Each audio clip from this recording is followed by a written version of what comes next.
гуфтори 16-уми романи Фирдавсӣ даъват. Ба ногоҳ тамоман аз ғайри чашмдошт чунин даъвате ба шоир аз ҷониби худи Аскофӣ расид. яке аз мударрисони мадрасаи Исфароинаи Тус, ки ошнои Фирдавсӣ буд, ба ҳаҷ рафта вақти бозгашт дар Бағдод бо Аскофӣ мулоқот кард ва ӯ аз ҳоҷӣ дар бораи Фирдавсӣ пурсон шудааст. ҳоҷии мударрис ба вай итмоми шоҳнома ва ҳанӯз пайдо нашудани харидоре ба он ва аҳволи танги шоирро маълум мекунад. ноиб мегӯяд, ки хуб мешуд агар Фирдавсӣ як ба Бағдод меомаду рӯзе чанд меҳмони вай мешуд. ҳоҷии мударрис баъди баргаштанаш ба Тус ва зиёрати ошнои шоираш омада суханони Аскофиро ба ӯ расонд. Фирдавсӣ ба андеша рафт ва сукут кард. наҳисонӣ бошад, ин хабарро ҳаматан гӯш шуда чашмонашро аздаҳони гӯянда наканда мешунид. омӯзгори мактаб, ки аз бадрӯзии дӯст ва ҳомияш аз худи вай ҳам зиёдтар ғамгин буд, хабари овардани мударрисро навиде ба беҳбудии аҳволи шоир донист. мударрис қариб як сол боз шоирро надида буд. ҳоло ранги зард, рухсораи чукида, ришу мӯйсари сафедгаштаву дарҳампечида ва зоҳиран дер боз обу шона надидаи ӯро мушоҳида карда дилаш ба ӯ месӯхт. абои сафеди шоир дар китфаш ва дар остинаш ба қадри ним ангушт чок шуда ва ду ҷои паҳлӯяш ҳам дарида буд. тахта ва донаҳои чӯбини шоҳмод аз чиркинӣ ранги чарми хушкидаву ҷингакшударо гирифта буд. якчанд қабза дастнависҳо, мусаввадаҳои шаҳнома дар тоқча бетартиб хобида ва ба рӯяшон ғубор нишаста буд. хуб, даъвати Аскофиро иҷобат мекунед? пурсид ҳоҷӣ.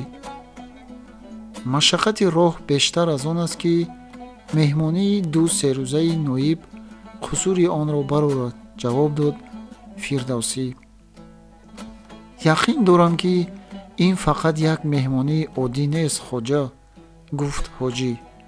ҳазрати вазир бешак мушкилоти шуморо осон хоҳанд кард.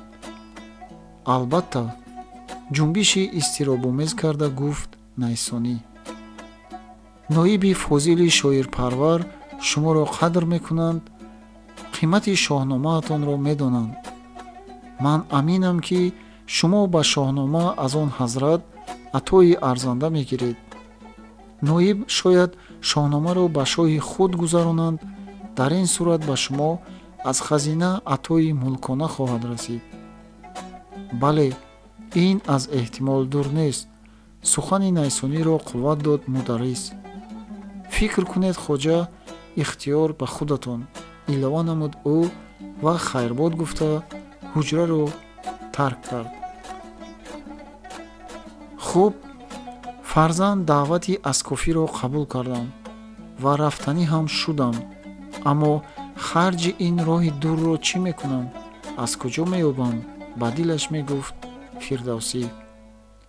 оиларо ба кӣ монда меравам? ба ҳушанг?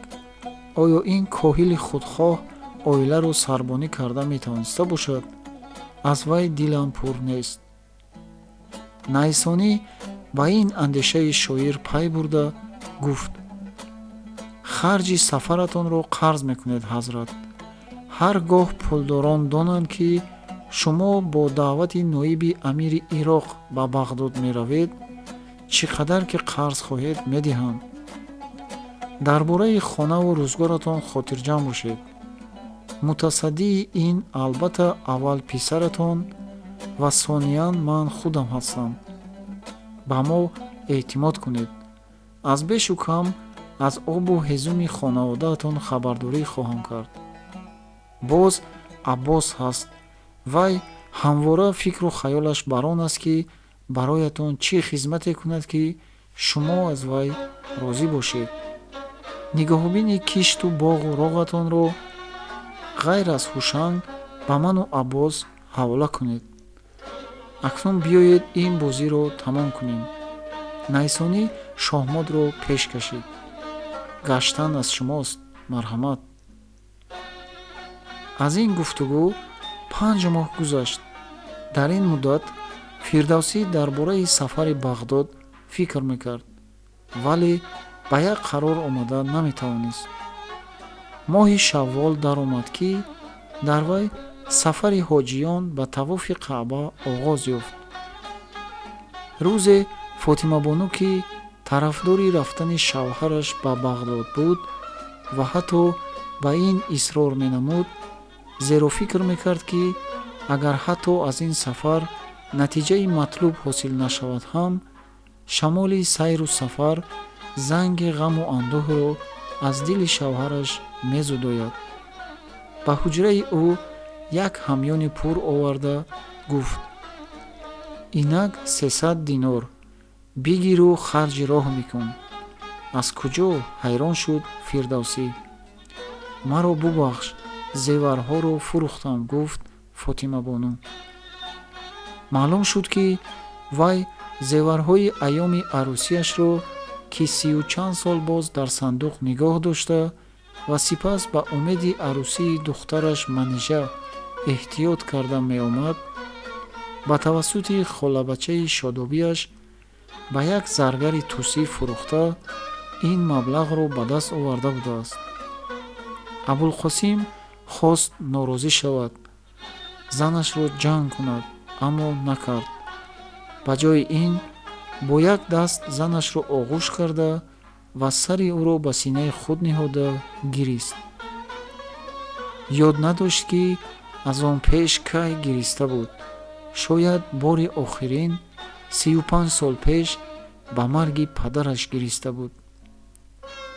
дар охири моҳи Шаввол ба форсӣ даймоҳ, вақти ангурпазӣ, ҳангоме ки дар токзорон хушаҳои вазнини тиллорангу нуқраранги ангур аз қабати баргҳои сабзи ток ҷилва карда дар шуои офтоби сунбула медарахшиданд ва дарахтони себ, шафтолу, биҳӣ аз гаронии бори мева шохҳояшонро ба замин хамонда буданд, Абулқосим як нусхаи китоби рӯбардоршудаашро ба хурҷин андохта бо корвони ҳоҷиёни хуросонӣ ба роҳ афтод.